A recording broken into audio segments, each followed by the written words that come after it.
Assalomu alaykum azizlar. Bugun xudo xolasa Usmon akam keldi huzurimizga. Bunda bezovta qilayotgan narsa bel sohasidagi позвоночник reja, umurtqaning chorasi deyiladi o'zbekchasiga. 4 ta 5 ta ketma-ketlikda bor ekan pastki pog'onida. Bugun xudo xolasa o'shani muolajasini qilamiz.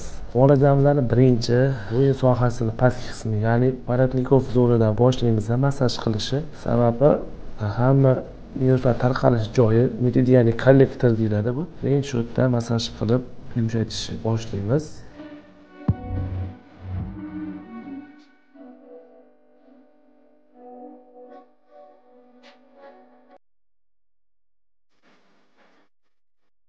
Oxiri atlant tuzaydan pastga qarab kelamiz.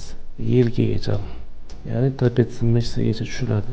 Bu yerda suy massaj qilinmaydi, pay bor, muskul paylari. Sizga sezilyaptimi aka? Juda ham samarali bo'ladi. Bosh og'rig'iga, ba'zi birlarda ko'p odamlar bosh og'riydi. Mana shu tochkalarni massaj qilganda og'riq darhol qilamiz.